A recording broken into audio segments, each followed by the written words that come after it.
સો ગવર્નરની આપણે સ્પીચ સાંભળી rate cut તમને પહેલાં હું એક જસ્ટ આપી દઉં no rate cuts this time same rate cuts રાખવામાં આવ્યા છે રેપો રેટમાં 5.5%નો રેટ રહેશે સાથે જ રિવર્સ રેપો રેટ ઓફકોર્સ 3.35 પર MSF 5.75 પર અને SDF 5.25 પર સો નો ચેન્જ વોટ્સો એવર સ્ટાન્સમાં પણ કોઈ જ ચેન્જ નથી કરાયો ન્યુટ્રલ પર સ્ટાન્સ રહેશે આપણને આશા હતી કે કદાચ થોડું ડોવિશનેસ આવે પણ નો અહીંયા ન્યુટ્રલ સ્ટાન્સ જ રખાયો છે બધા જ કમિટી મેમ્બર્સ 6:6 કમિટી મેમ્બર્સે નો રેટ કટનો આ વખતે મત આપ્યો હતો એટલે આ વખતે રેટ કટ નહીં આવે સાથે ગવર્નરે એમ પણ કહ્યું કે જેવી રીતના અનસર્ટિનિટી થોડી ક્લિયર થશે જ્યારે સેટલ થશે ત્યારે પછી આપણે રેટ કટ માટે વિચારીશું બટ RBI તરફથી કમિટેડ છે અને ઇકોનોમિક ગ્રોથ હેમ્પર નહીં થાય અને કટિબદ્ધ છે કે લિક્વિડિટી પણ ભરપૂર પ્રોવાઈડ થશે અશ્વિનભાઈ તમારું ફર્સ્ટ રિએક્શન કઈ રીતના તમે આ જોઈ compact very focused not too many announcements but જે આપણે જોયું કે ગ્રોથ માટે હજી પણ કટિબદ્ધ છે લિક્વિડિટી પ્રોવાઈડ કરશે આગળ જતાં પણ સાચું તો જેમ આપણે કહ્યું એ પ્રમાણે મને એમ લાગે છે કે ઇન્ફ્લેશન એક મોટું ફેક્ટર છે આની અંદર કે ઇન્ફ્લેશન કંટ્રોલમાં છે તમે આવતા વર્ષનું એક 4.4નું એમનું પ્રોજેક્શન છે પણ આ વર્ષના તો બધા ક્વાર્ટર દરમિયાનમાં ધીરે ધીરે 3.1થી છેલ્લા ક્વાર્ટરમાં તો 3.5ની જ સોર્ટ ઓફ એમની આઉટલુક છે એટલે એ દ્રષ્ટિએ ઇન્ફ્લેશન કદાચ મોનેટરી પોલિસીને સપોર્ટ કરી રહ્યું છે ગ્રોથને સપોર્ટ કરવા માટે 2 કે 3 વસ્તુ મહત્ત્વની જે ગવર્નર સાહેબે બતાવી એક એમણે ડિસઇન્ટરમિડિયેશનનું પહેલી વખત એડમિશન કર્યું છે પહેલી વખત આપણે RBI ગવર્નરને કહેતા સાંભળ્યા કે લાર્જ કોર્પોરેટ્સ છે અથવા જે બીજા બોરોવર્સ છે હવે બેન્કિંગ સિવાયના ઓલ્ટરનેટ સોર્સિસ જોઈ રહ્યા છે એટલે આપણે ડિસઇન્ટરમિડિયેશન જેને આપણે કહીએ એનું એક પહેલું ઇન્ડિકેશન છે ડિસઇન્ટરમિડિયેશનની ખાલી 2 કે 3 વિગત લઈ લઈએ ડિસઇન્ટરમિડિયેશન નોર્મલી મોટી બેન્ક્સોને હજી પણ એક પ્રકારનું લેવે આપતું હોય છે પ્રોફિટેબિલિટી જાળવવા માટેનું કેમ કે જેમ ડિસઇન્ટરમિડિયેશન શરૂ થાય કાસા ડિપોઝિટ્સ તમારી ઘટી જાય એટલે તમારી એબિલિટી એટલે નિમ્ન જે અત્યારના જે 3.5%ની જે એમણે ઇન્ડિકેટ કર્યું જે નેટ ઇન્ટરેસ્ટ માર્જિન છે બેન્કિંગ સિસ્ટમમાં છે એ કદાચ રહે નહીં ધીરે ધીરે ઘટતો જાય સ્મોલર બેન્ક્સ અને ખાસ કરીને સ્મોલ ફિનાન્સ બેન્ક અને કોઓપરેટિવ બેન્ક્સને ડેફિનેટલી આનું પ્રેશર પડે એટલે થોડુંક આપણે એ સેક્ટરમાં કન્સોલિડેશન જોઈ શકીએ કદાચ પણ ડિસઇન્ટરમિડિયેશનનું એડમિશન તો જરૂર થયું છે બીજું એમણે ટ્રાન્સમિશનનું એક મહત્ત્વ કહ્યું તમે જોશો છેલ્લા કેટલા ક્વાર્ટર્સ દરમિયાનમાં જ્યારે પણ રેટ આ તો હાઇક કર્યો આગળ અથવા હવે રેટ કટ છે 100 બેઝિસ પોઈન્ટ્સનો છેલ્લા 3 પોલિસી દરમિયાનમાં આ બધા દરમિયાનમાં તમે જોશો લેન્ડિંગનું ટ્રાન્સમિશન કદાચ જલ્દી થાય છે ડિપોઝિટનું ટ્રાન્સમિશન થતું નથી રેટ કટ આપણે 100 બેઝિસ પોઈન્ટ્સનો જોયો એની સામે 71 બેઝિસ પોઈન્ટ્સનું ટ્રાન્સમિશન લેન્ડિંગમાં થયું છે પણ એની સામે ડિપોઝિટ્સનું ટ્રાન્સમિશન થયું નથી ડિપોઝિટ્સનું ટ્રાન્સમિશન ઓછું થાય છે અને ડિપોઝિટ ટ્રાન્સમિશનમાં વાર લગાડે છે બેન્કિંગ ઇનએફિશિયન્સી ક્યાંક જઈને નેટ ઇન્ટરેસ્ટ માર્જિનને ઇમ્પ્રૂવ કરવા માટે આ ટ્રાન્સમિશન કરતું નથી આ કદાચ એક શોર્ટ ટર્મ એક પ્રકારની ભૂલ છે બેંકની મોટી બેન્કિંગ સિસ્ટમની ભૂલ છે કેમ કે એમ કરવા જતાં લોકો હાઉસહોલ્ડ સેવિંગ્સ ધીરે ધીરે કરતાં માર્કેટ તરફ જઈ રહ્યું છે એટલે આ એક જે પરિબળ છે એક બિહેવિયરલ પરિબળ છે આને આપણે ધીરે ધીરે કરતાં ગ્રો થતાં જોશું એમણે એડમિટ કર્યું છે કે 16%ની જે ક્રેડિટ ગ્રોથ હતી યર ઓન યરની એની જગ્યાએ હવે 12% થઈ છે આને આપણે ધીરે ધીરે ઘટતી જ દેખાશે આપણને ઘટતી જ જોવામાં આવશે એટલે બીજી વસ્તુનું એમનું ક્લિયર એડમિશન છે બાકીનું બધું મોરલેસ એક્સપેક્ટેડ લાઇન્સ ઉપર જ છે ફ્યુઅલ માટે એમણે કદાચ થોડી જગ્યાએ રાખી છે ફ્યુઅલના ઇન્ફ્લેશન માટેની એટલા માટે આવતે વર્ષનું 4%નું અને 4.4%ની એવરેજ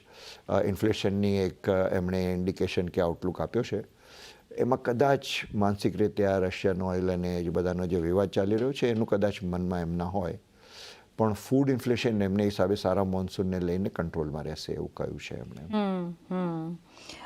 પણ આપણી સાથે सिटी यूनियन बैंकना MD અને CEO एन कामा कोड़ी पर जुड़ाया गया है सर बहुत आपका स्वागत है कैसे आप रीड कर रहे हो एक जो अभी अश्विन जी ने बात किया कि बैंक्स रेट कट जब भी आता है तो डिपॉजिट्स पे तो फटाफट रेट कट हो जाता है, लेकिन लैंडिंग पे ट्रांसमिशन बहुत कम हो रहा है क्योंकि अभी निम्स को भी आपको संभालना है।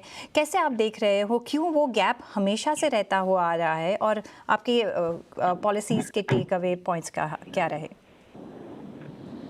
देखिए ये सब मार्केट डिटरमिन कर रहा है, वो सरप्लस लिक्विडिटी है, वो सब ट्रांसमिशन हो जाएगा, बट या मे बी 1 or 2 क्वार्टर्स का दिस वे और दैट वे टाइमिंग डिफरेंस हो सकता है, मगर फाइनली वो क्या रेट चाहता है उसके ऊपर अलाइनमेंट हो रहा है। बिकॉज एक बैंक नहीं देता है तो दूसरा bank will be in giving that, and competition ensures that proper transmission happens, even though there could be some time delay. Ultimately it happens, and the policy is by and large on the expected lines, without any change in the rate or on the stance, and there is no change in the growth outlook also, and सब expected lines के ऊपर ही चल रहा है।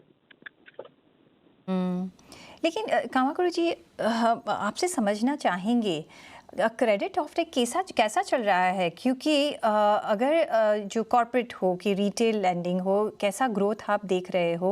जैसे कि governor साहब ने कहा कि अभी कॉर्पोरेट्स भी ज़्यादा मार्केट इंस्ट्रूमेंट से फंड रेज कर रहे हैं और वो आपको भी मार पड़ेगा, और आगे जाके वो एक कम्बरसम सिचुएशन आपके लिए बन सकती है, क्योंकि ऑलरेडी हमने देखा है कि ये बार के रिजल्ट्स में निम्स में हमने थोड़ी गिरावट देखी है।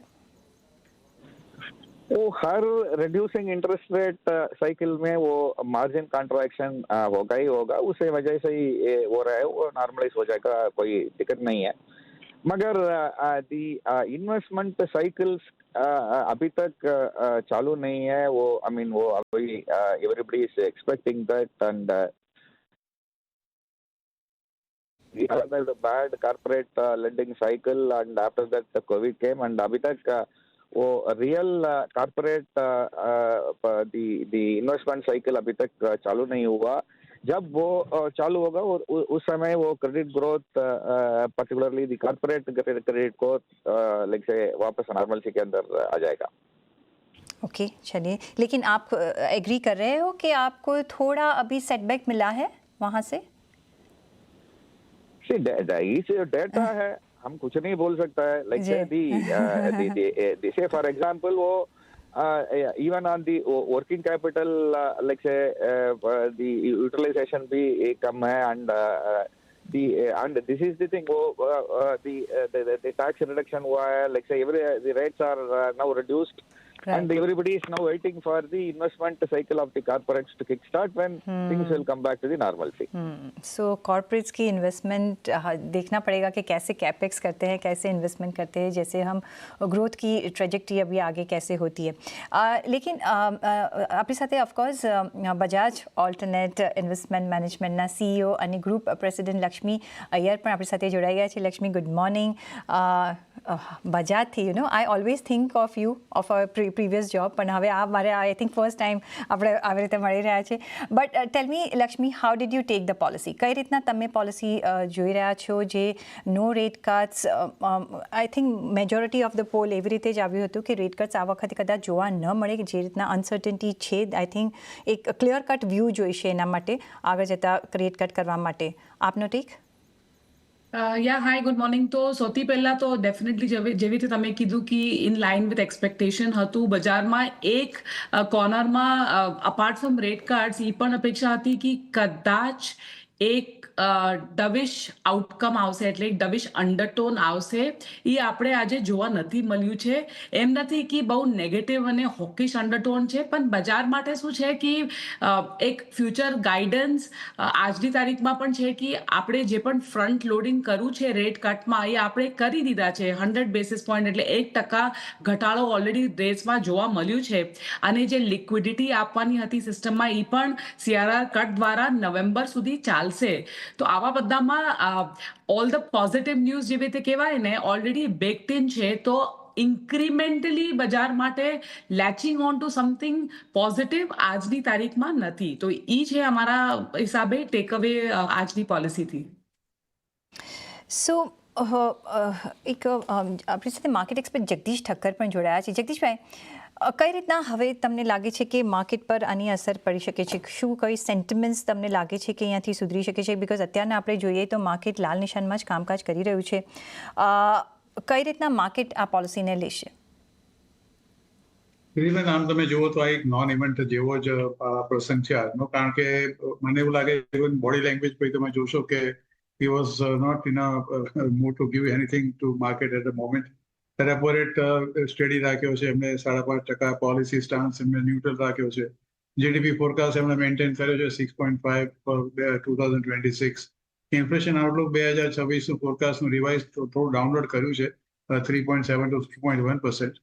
અને ગ્રોથ રિસ્ક એ લોકોનું જે global uncertainties, that is a main thing what he has mention કે global uncertainties remain a key concern. અર્થાત કે આજે તારીફનું ભૂત અત્યારે ધૂણે છે આપણા પર, એ શું થશે કોઈને કશી ખબર નથી. એક વસ્તુ તારીફની અંદર એ પણ સમજવાની બહુ જરૂર છે કે 25% તમે નાખી, પેનલ્ટીની પણ વાત કરી, અને અત્યારે સબસ્ટેન્શિયલ બીજી તારીફ નાખવાની જે વાત કરી છે, જે આજે સાંજ સુધીમાં કદાચ આપણને ખબર પડશે. એક તબક્કો એવો આવે છે કે 25%ની જગ્યાએ માનો કે 50% કરે કે 70% કરે કે 100% કરે. એક તબક્કો એવો આવે કે તમે જો 25 કે 30%થી વધારે ડ્યુટી ઇમ્પોર્ટ નાખો તો આ કોઈ પણ એક્સપોર્ટર્સને એ પોસાય એવું નથી, કે ત્યાંના ઇમ્પોર્ટરને પોસાય એવું નથી કે આપણે ત્યાંથી એ લોકો ઇમ્પોર્ટ કરે. એટલે તમે 30-35%થી વધારે ડ્યુટી નાખો, 70 નાખો, 80 નાખો, 100 નાખો, 200 નાખો, ઇટ મેક્સ નો ડિફરન્સ. કારણ કે જો તમે 30-35% જો ન પોસાતું હોય તો 100% શું પોસાવાનું? એટલે એ જોવાનું છે કે કેટલી ડ્યુટી અત્યારે નાખે છે. એટલે એમણે જે અત્યારે કહ્યું છે કે the global uncertainties remain a key concern, એ મને એવું લાગે છે is referring directly indirectly to the tariff only. એટલે આપણે જોવું રહેશે કે હવે કઈ રીતે શું થાય છે ને હાઉ ધી ઇન્ડિયા એ રીતે. અશ્વિનભાઈ અત્યારે શરૂઆતમાં જ કહ્યું કે જે ફિલિપિન્સમાં ગઈકાલે આપણે એક બાયોલેટરલ કાઇન્ડ ઓફ અ બાયોલેટરલ, આમ તો એને બાયોલેટરલ શબ્દ ના વાપરી શકાય, પણ જે જાતનું એ લોકો રેસિપ્રોકલ આપણે જે ગઈકાલે ફિલિપિન્સ જોડે કર્યું, કે દેટ શોઝ કે અને આસિયાન કન્ટ્રીઝ જોડે પણ મને એવું લાગે છે કે definitely our the ministry will move on that direction also. ઘણા બધા આસિયાન કન્ટ્રીઝ છે કે though have been waiting for our signal to get something imported from our countries. એટલે ધીરે ધીરે કરતી જેટલા બી બીજી અનટેપ માર્કેટ છે એને આપણે ટેપ કરવી પડશે, કે જે કંઈ આપણને નુકસાન અમેરિકન માર્કેટથી જવાનું છે. આમ તો આપણે યુએસની માર્કેટ ઇગ્નોર ન કરી શકીએ. તમે જુઓ તો total export to USA last year was about between 87 to 90 billion dollars, and what we have imported is about 45 billion dollars. Now Trump's difference એને trade deficit ગણાવે છે, which is technically wrong. એ બે વચ્ચેનો ડિફરન્સ કે એ નથી. I mean, you really who what a trade deficit is a, તમે કોઈ પણ ઇકોનોમિસ્ટને પૂછશો તો he will explain or she will explain very કે ટ્રેડ ડેફિસિટ કોને કહેવાય. આ ઘણા બધા ફેક્ટર હોય છે કે જે ટ્રેડ ડેફિસિટ નક્કી કરતા હોય છે. એટલે માત્ર બે વચ્ચેનો ડિફરન્સને તમે એવું કહો કે અમારી ટ્રેડ ડેફિસિટ છે, અર્થાત કે અમે જેટલું એક્સપોર્ટ કરીએ છીએ એટલું તમારે ઇમ્પોર્ટ કરવાનું, એ તો શક્ય છે નહીં, અને એટલી ડ્યુટી તમારે રાખવાની. વસ્તુ મેઇન અટકી હતી ચારી પર આપણે જોઈએ છીએ એગ્રી પ્રોડક્ટ્સ અને મિલ્ક પ્રોડક્ટ્સની અંદર. એટલે આપણે જાણીએ છીએ કે સરકાર એને કોઈ રીતે તાબે થાય એવું નથી. એટલે અત્યારની પરિસ્થિતિઓ તો આપણે માટે ખરેખર નાજુક છે, અને એવું ન કહી શકીએ બોલ્ડલી કે વી કેન ઇગ્નોર અમેરિકા. એ પણ પોસિબલ અત્યારે નથી, કારણ કે જો $90 billion even between the difference તમે ગણો તો $45 billion is coming to our treasury also. એટલે one has to wait and which I only consider only one factor, કે અમેરિકા કઈ રીતે રિએક્ટ કરે છે અને આપણી સરકાર એને કઈ રીતે સામે કાઉન્ટર એક્ટ કરે છે, અને કઈ રીતે પોતે એને પોતાને એમાંથી just to come out of this, including some kind of incentives, production incentives, કોઈ પણ જાતના કન્સેશન સરકાર આપીને એને બહુ કોમ્પિટેટિવ બનાવીને એક્સપોર્ટ ચાલુ રાખે. એ બધા જેવા સરકાર શું પગલાં લેશે એના પર જ આખો મદાર રહેશે. આદિત્યજી, ઓફકોર્સ આ વખતની જે પોલિસી હતી વોઝ ક્લાઉડેડ બાય ટેરિફ અનસર્ટનિટી. કઈ રીતના તમને લાગે છે કે હવે આપણે catch-22 સિચ્યુએશનમાં છે? વી નો કે બરાબર છે નથી બરાબર, વી નો મોર ઓર લેસ કે કઈ રીતના ટ્રમ્પ ગવર્મેન્ટ કામ કરી રહી છે અત્યારના. કઈ રીતના આપણે કાઉન્ટર અટેક કરી શકીએ છીએ Bharat? Because you can't live without US, you can't live with US, એવી સિચ્યુએશન અત્યારના થઈ ગઈ છે. છે ને આપણે બે ફ્રન્ટ પર કામ કરવું પડશે. એક છે કે આપણે ડોમેસ્ટિક ઇકોનોમીને વધારે મજબૂત બનાવવી, અને સેકન્ડ આપણે યુએસને જે એક્સપોર્ટ કરીએ છીએ એના થોડા ઓલ્ટરનેટિવ આપણે શોધવા પડશે. હવે ડોમેસ્ટિક ઇકોનોમીની વાત કરીએ તો જેમ આરબીઆઈ ગવર્નર સાહેબે કહ્યું કે આપણું ઇન્ફ્લેશન પ્રોજેક્શન જે છે, જો પેલા 3.7 હતું તે ઘટાડીને 3.1 થયું, વિચ ઇઝ અ પોઝિટિવ. હાલ ઇન્ફ્લેશન આપણું 2.10% છે, જે ઘણું પોઝિટિવ છે. જીડીપી ગ્રોથનું એમને પ્રોજેક્શન 6.5% કર્યું. આપણું જે ફોરેક્સ રિઝર્વ છે $688 બિલિયન, જે 11 મંથ્સના ઇમ્પોર્ટ માટે સફિશિયન્ટ છે. તો બેઝિકલી આ બધું જોઈએ ને તો આપણું ઇન્ટરનલ ઇકોનોમી રિલેટિવલી અત્યારે વી કેન સે સ્ટેબલ છે. ઓફકોર્સ નાના મોટા ચેલેન્જીસ છે, પણ રિલેટિવલી વી આર સ્ટેબલ. હવે આવે છે ટેરિફની વાત. તો જેમ અત્યારે જગદીશ સાહેબે બી કીધું કે ટેરિફ એક લેવલ પર જાય તો ડઝન્ટ મેક સેન્સ. આપણે નથી એક્સપોર્ટ કરી શકવાના, નથી સામેવાળો ઇમ્પોર્ટ કરવાનો. તો ઓબ્વિયસ વસ્તુ છે કે આની અંદર આપણે બીજી જોગ્રાફિકલ ટેરેટરી શોધવી પડશે કે જ્યાં આપણે આપણી પ્રોડક્ટ્સ એક્સપોર્ટ કરી શકીએ એટ લોઅર બેઝિકલી કોસ્ટ. કારણ કે તો જ આપણે એક્સપોર્ટ કોમ્પિટિટિવ રહીએ અને આપણી ઇકોનોમીને ગ્રો થાય. અત્યારે જે આપણું ફોરેક્સ રિઝર્વ છે તે 11 મંથ્સના ઇમ્પોર્ટ માટે સફિશિયન્ટ છે, પણ એ જ લેવલ પર આપણે જો મેન્ટેન રાખવું હોય તો ચોક્કસપણે આપણે એક્સપોર્ટ્સ વધારવા પડશે, પણ ઓલ્ટરનેટિવ જોગ્રાફિકલ ટેરેટરીઝમાં. ને હું માનું છું કે જે રીતે ટ્રમ્પ ગવર્મેન્ટ એક આપણે શું કે પેલું હેગીમની દાદાગીરી કરીને કહી છે કે ભાઈ તમે રશિયા સાથે ડીલ નહીં કરો, કે ભાઈ આપણું બી આપણે આપણા નેશનલ ઇન્ટરેસ્ટને જોવા પડશે. આપણે ક્યાંથી ઓઇલ લઈએ, કારણ કે ઓઇલ આપણે 77% ઓફ ક્રૂડ ઓઇલ ઇમ્પોર્ટ કરીએ છીએ. તો આ બધી વસ્તુઓનો સીધી ઇફેક્ટ આપણા કરંટ અકાઉન્ટ ડેફિસિટ પર આવશે, ફિસ્કલ ડેફિસિટ પર આવશે. એટલે કશે ને કશે government will have to take a firm stand against US also, કે દરેક વસ્તુમાં એ આપણને દબાવી ના શકે. એબ્સોલ્યુટલી. પણ લક્ષ્મી, તમે કઈ રીતના જોઈ રહ્યા છો? બિકોઝ આ આપણા ફ્યુચરમાં આપણે જો જોઈએ તો આપણું ફોરેન એક્સચેન્જ રિઝર્વ છે, કે બિકોઝ એક્સપોર્ટ્સ કરવું બી જરૂરી છે. આપણે જે રીતના આપણું રૂપી ડોલર રેટ અત્યારના છે, એને પણ થોડું કૂલ ડાઉન કરવાની જરૂરિયાત છે. કઈ રીતના, અને આપણે જોઈએ ઘણા બધા ફ્રી ટ્રેડ, આઈ મીન જેવી રીતે યુકે સાથે થયું છે, રાઈટ, જેમ કહેતા હતા કે આપણે એક્સપોર્ટ્સ બીજી કન્ટ્રીઝમાં હવે વધારવા પડશે. તમારા મતે કઈ રીતના આપણા ગ્રોથ ટ્રેજેક્ટરીને આપણે આગળ રાખી શકીએ છીએ, જે આરબીઆઈની પણ એક પહેલ છે કે જે એમનું પ્રાઇમ ઇમ્પોર્ટન્સ એમને આપ્યું છે આજની પોલિસીમાં? કઈ રીતના તમે જોઈ રહ્યા છો from the financial market point of view, bond market point of view, કઈ રીતના જોવું જોઈએ? તો આમાં બે વસ્તુ છે. એક તો રૂપિયા તો દબાણમાં છે, દેર ઇઝ નો ડાઉટ, પણ ઓબ્વિયસલી ડોલરની મજબૂતી વાસ્તવિક છે. That is point number 2. અને એક કાઉન્ટર બેલેન્સિંગ ફોર્સ થઈ જાય કે તમારું ટેરિફ એક તરફ છે અને તમારું એક્સપોર્ટ કોમ્પિટિટિવનેસ માટે તમારું થોડું રૂપિયામાં ડેપ્રિસિએશન જોવા મળે તો કદાચ એક્સપોર્ટની માટે સારું હોય. તો એક નેચરલ બેલેન્સિંગ ફેક્ટર પણ છે, અમને એમ લાગે છે.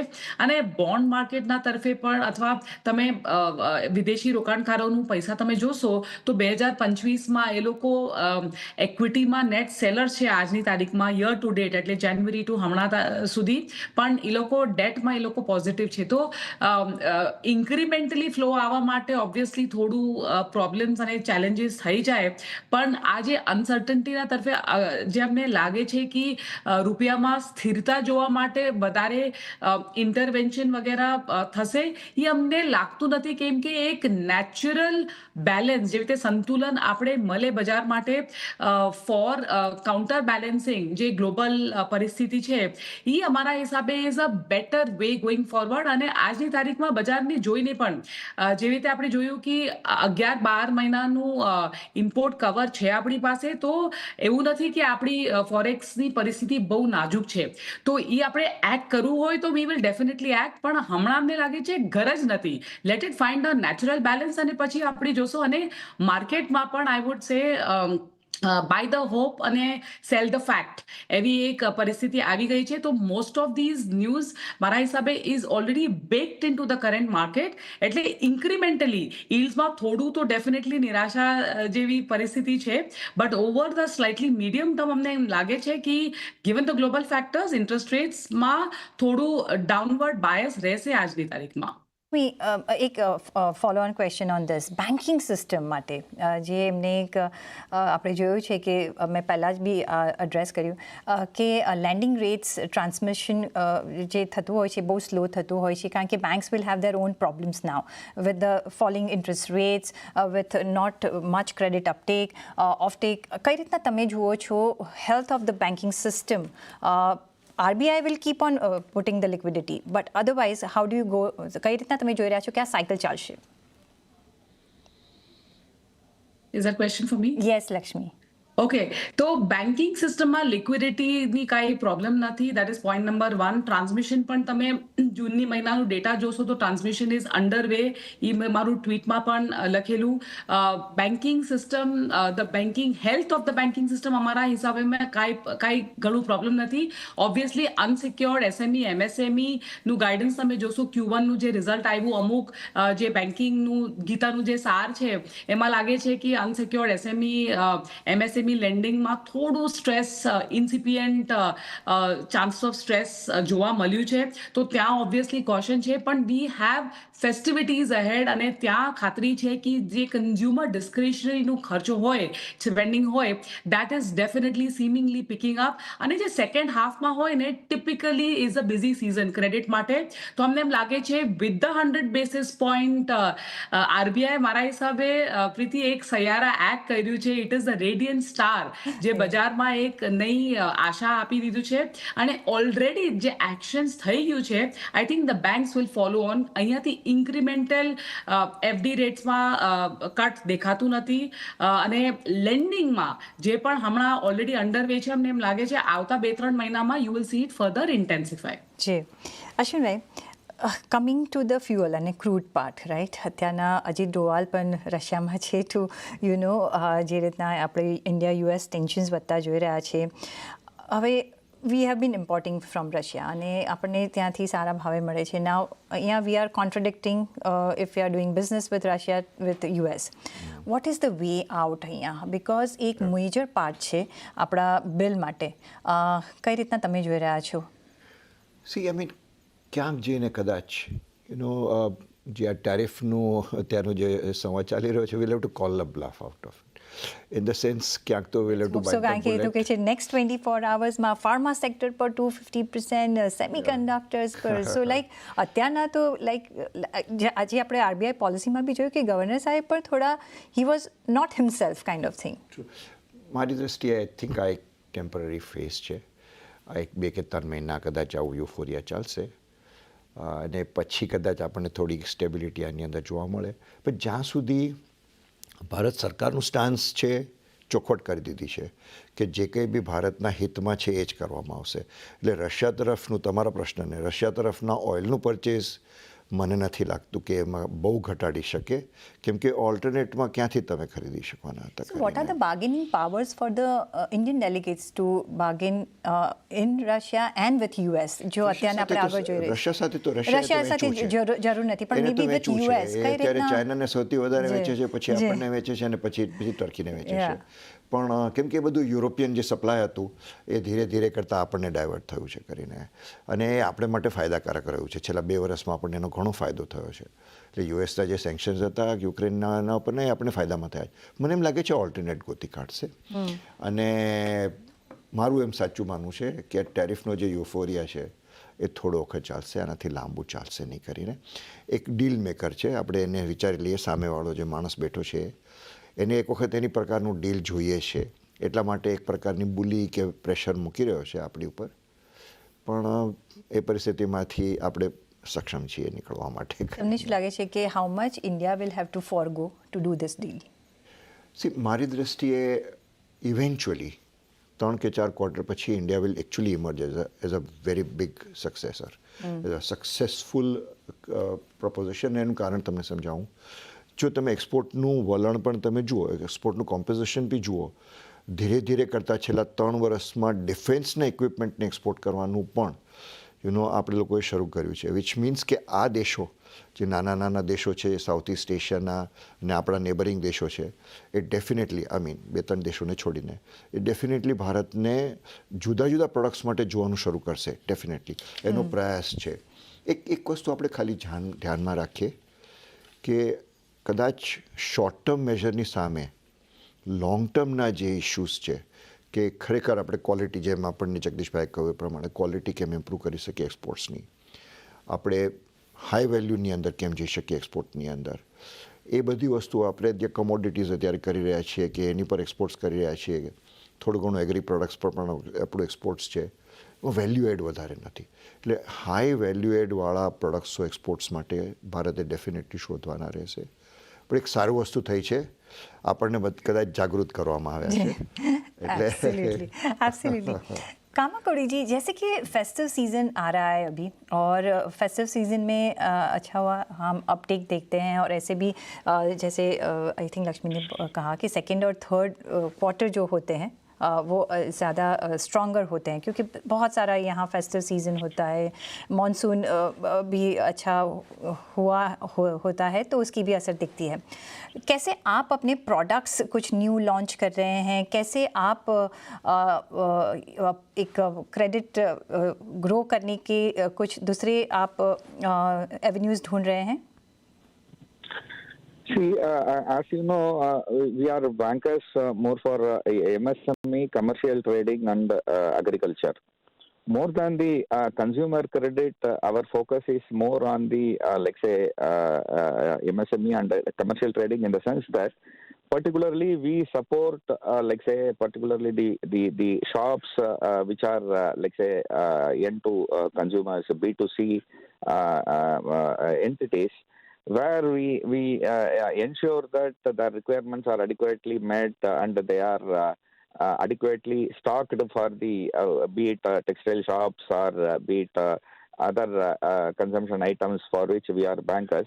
वही हम कर रहे हैं. वो उनका तैयारी इवन 1-2 महीने पहले से ही शुरू होता है. एंड ऑल्सो सबसे मिलकर वो डिस्काउंट वगैरह क्या क्या चीज़ from the individual shops, like से द डील्स है, वो सब लेकर हम कस्टमर को कम्युनिकेशन और उसके लिए स्कीम्स वगैरह हम चालू करता है. वो दैट 3-4 months बहुत हमको बिजी टाइम है. आप कैसे देख रहे हैं, क्योंकि आपने बोला कि इन्वेस्टमेंट साइकिल अभी शुरू होगी, क्या आप कैसे अभी आप रिस्पांस देख रहे हैं? क्या लगता है आपको कि अभी ये क्वार्टर से एक साइकिल बढ़ेगी? इफ़ यस, कौन से सेक्टर्स में वो जितने भी आपके क्लाइंट्स हैं, कुछ आपको सिग्नल्स मिल रहे हैं अभी? इनिशियल सिग्नल्स मिल रहा है अभी. We are able to see much of the MSME sector अभी सोलार के लिए इन्वेस्टमेंट चालू किया है. वो 15 साल पहले वो विंड मिल के साथ ये ज्योग्राफी में हुआ था. अभी वो दी सोलार के साथ हो रहा है. वो कॉन्फिडेंस वगैरह अच्छा है. वो कैपेसिटी यूटिलाइजेशन और थोड़ा ज़्यादा होना चाहिए. वो इन्वेस्टमेंट साइकिल चालू होने के पहले, पर्टिकुलरली टेक्सटाइल हो और स्टील हो, वो इम्प्रूवमेंट इन दी लाइक से कैपेसिटी यूटिलाइजेशन, वो आज का पॉलिसी में भी उसके बारे में भी लाइक से एक बार बात हुआ था. सो वो जल्दी होगा करके वो पॉजिटिव है. बट लाइक से हमारा पहले एक्सपेक्टेशंस था, वो ऑलरेडी वो 2-3 क्वार्टर्स पहले ही वो चालू होने का था. वो अभी तक थोड़ा लेट हो रहा है. बट वो things will come back to the normalcy is our expectation. જી જગદીશભાઈ, જે ટેરિફ અત્યારના જે થ્રેટ છે મેઇનલી ઓન ટેક્સટાઇલ્સ છે, ફાર્મા છે, સેમિકન્ડક્ટર્સ છે, અને અહીંયા અને આ એક ડિરેક્ટ અહીંયા આપણે જોઈ રહ્યા છીએ ને એની ઓફકોર્સ રેસિપ્રોકેટિવ આપણે ઇફેક્ટ પણ જોઈ શકીએ છીએ, પ્રોવાઇડેડ કઈ રીતના ટેરિફ લાગે છે. માર્કેટ અત્યારના જુઓ થોડું નરમાશમાં જ છે. કઈ રીતના તમે સેક્ટર સિલેક્શન અત્યારના કરશો? શું આ સેક્ટર્સ જે ટેરિફ ઓરિએન્ટેડ છે એને અત્યારના આપણે અવોઇડ જ કરીશું? કઈ રીતના માર્કેટ પોઈન્ટ ઓફ વ્યૂ અત્યારના કામ કરવું જોઈએ? પ્રતિબેન, ફાર્માસ્યુટિકલમાં તો એક 250% ડ્યુટીની ભલે એમણે વાત કરી હોય, પણ એમણે શરૂઆતમાં એકવાર કહ્યું હતું કે હું 18 મહિનાનો તમને સમય આપું છું, તમે અમારા કોઈ જે મેન્યુફેક્ચરિંગ યુનિટ્સ તમે અમેરિકામાં આવીને સેટલ કરો, 18 મહિના સુધીમાં તમે નહીં કરો તો પછી હું ડ્યુટી તમને વધારે લગાડીશ. બીજું એ છે કે મોટાભાગની આપણી જે ઇન્ડિયન કંપનીઝ છે, મોર દેન અબાઉટ 70-75% જે ડ્રગ્સ એક્સપોર્ટ કરે છે એ બધી જનરિક ડ્રગ્સ છે. જે કંઈ ત્યાં કિંમતો વધી છે એ નોટ બીકોઝ ઓફ આપણા જે સપ્લાયર છે અહીંયા એને કારણે નથી વધી, પણ ત્યાંના જે ઇન્ટરમીડિયરીઝ છે જે રીતે ભાવ ચઢાવીને લોકો વેચે છે એને માટે છે. એટલે અહીંયા જો એક્સપોર્ટનું આજ આટલી મોટી 250 ડીપીની વાત કરશે તો ત્યાંની પ્રજા જ કદાચ બહુ બળવો પુકારશે, કારણ કે એ લોકોને એ દવા નહીં પોસાય. અને ઇન્ડિયા પાસેથી જનરિક ડ્રગ લેવા સિવાય એ લોકો પાસે બીજો કોઈ વિકલ્પ રહ્યો પણ નથી અત્યારે. એટલે ભલે અત્યારે કહેતા હોય કે 250% ડ્યુટી લગાડીશ, પણ it is not viable, it is not feasible also, કારણ કે he has to look at the population of his own country also. That is one part. અને સેકન્ડલી મને એવું લાગે છે કે અત્યારે આપણે કોઈ રેસિપ્રોકલ ટારિફ જાહેર નથી કરી. આપણે જે we are in a weight and watch situation છે અત્યારે. અમેરિકાનું ડેલિગેશન આવવાનું છે સેકન્ડ હાફ ઓફ ઓગસ્ટની અંદર. આટલી બધી વાતચીત થયા પછી પણ they are still coming to negotiate. એટલે મને એવું લાગે છે કે આજે નહીં તો કાલે કોઈ ને કોઈ વચલો રસ્તો ચોક્કસ નીકળશે. અમેરિકાને એટલું સહેલું નથી કે ભારતને 140 કરોડની આબાદીને એ લોકો ઇગ્નોર કરે અને આટલું મોટું માર્કેટ એ લોકો જવા દે. There may be some intermediate way of doing it. આપણે શરૂઆતમાં તમે જોણો છો વિસ્કીની અંદર આપણે ડ્યુટી ઘટાડીને બધું કર્યું હતું શરૂઆતમાં, જ્યારે આ પીટીએ નથી થયું. પણ I think we have to wait and watch. May be કદાચ 2-3 મહિના લાગે, પણ some solution will be worked out in a matter of 2 or 3 months. And we are hopeful for that, and we should pray for that, because now every day, every night na morning statement થી we are also tired કે ક્યાં કઈ બાજુ જાય છે. પણ અત્યારના માટે આપ સર્વેનો આદિત્યજી, જગદીશભાઈ, અશ્વિનભાઈ, કામાકોડીજી અને લક્ષ્મી, ઘણો આભાર તમારો અમારી સાથે આજે જોડાવા બદલ આ સ્પેશિયલ એડિશનમાં. અને એ સાથે જ મને પણ આપશો રજા. જોડાયેલા રહેજો CNBC બજાર સાથે. નમસ્કાર.